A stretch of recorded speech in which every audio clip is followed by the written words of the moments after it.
They call it Super Tuesday for a reason. This is a big one.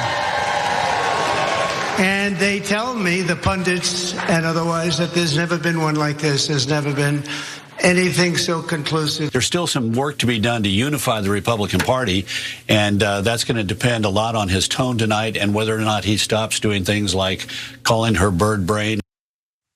So there, Karl Rove set out like the minimum bar for Donald Trump to unify the party, and good news for Karl Rove, he hasn't called Nikki Haley bird brain. He's mocked her and stuff like that. But other challenges remain. And that's what we want to focus on right here. I mean, I think at this point, everybody knows that Donald Trump's victory was significant. I mean, he won all but one state. It was a pretty dominating win. Not as dominating on his side as Joe Biden's was on the other side. But of course, Donald Trump's never going to admit that. And everybody knows that there was still a significant percentage of the vote that would have preferred Haley. And that's potentially a problem for Donald Trump. But there's other indications of trouble for Trump, some electoral weaknesses that have always been true of him and that he would very much like to no longer have be true if he's going to win in November. So we're going to talk about all of that in this case and give you an idea of what are some of the challenges facing Donald Trump. I think we have a much better grasp of Biden's electoral troubles at this point than Trump. And so you have the sort of never Trump thing. An exit poll this Tuesday found that about 1/3 of Republican voters in North Carolina, Virginia, and California said they could not guarantee they would support the GOP presidential candidate in November. And look, I think the easy money is that the vast majority of them will, but how many won't? And in close swing states, how many can he afford to lose? Before we continue with the story, we depend on members to keep on going. Don't wait, click join now on YouTube. And that's just the Haley angle. But beyond that are bigger troubles that theoretically Biden could really make gain some ground on. So that is the issues with certain groups of voters that Trump still has that he had in 2020. That's suburban voters, moderates, and independent leading Republicans, and Republicans who voted for Biden. So we want to give you some of those numbers. Trump lost suburban precincts in Virginia despite carrying the state by 28 points. In North Carolina, his 51-point victory was tempered by much narrower margins in the highly educated and affluent suburbs. So suburbs have always been a problem for Trump.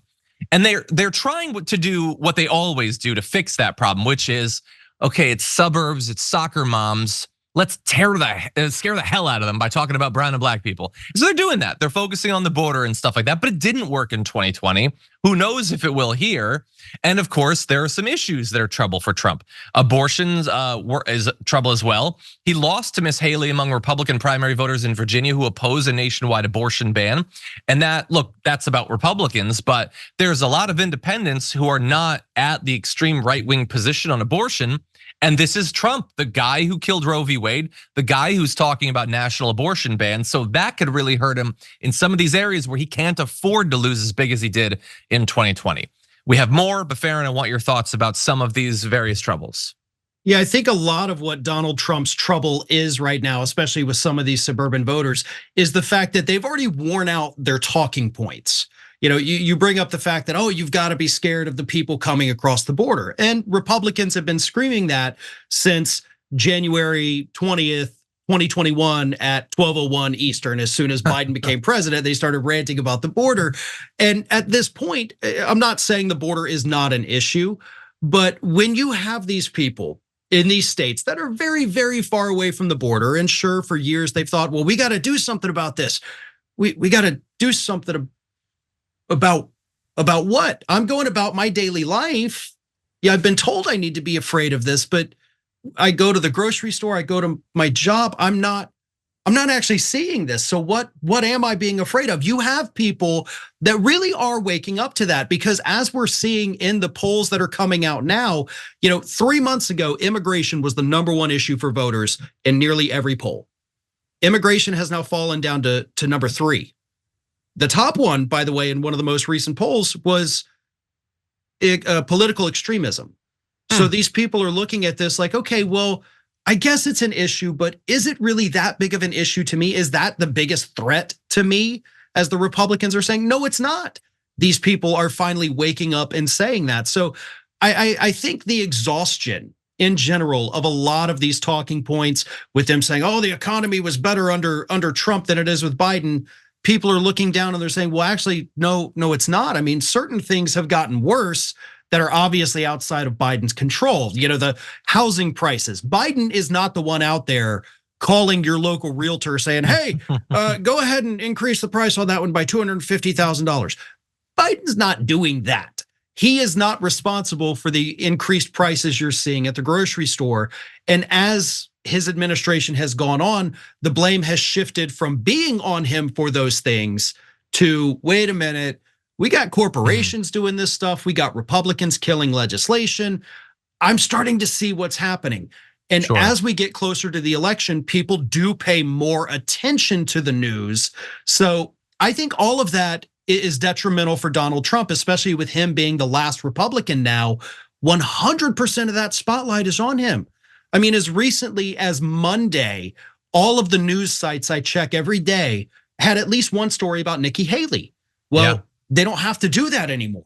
So those spots that were reserved for Nikki Haley or DeSantis 2 months ago or Ramaswamy, it's all Trump now. They have to focus on him solely. And the more he's in the spotlight, the worse it is for him, and the worse it is for him with the moderates and independents in the Republican Party and those on the fence. Yeah, he's going to be giving all of these speeches, not attacking Nikki Haley, which, the media covered or whatever. But when he's attacking Joe Biden, the Democrats, I think the media is more likely to pick that up. And with him doing these speeches, the media is going to be focusing on all of his mental short, like blow-ups and breakdowns and all that are going to be front and center. And as we get closer to the election and they start demonizing the fact that we have elections and the Proud Boys are marching again, that political extremism is going to seem very salient. So I do agree. Hopefully he will use the State of the Union to reassure people on some of the stuff. Maybe the economic news will continue to sort of trend in a better direction. We'll see. But in any event, troubles remain for Donald Trump.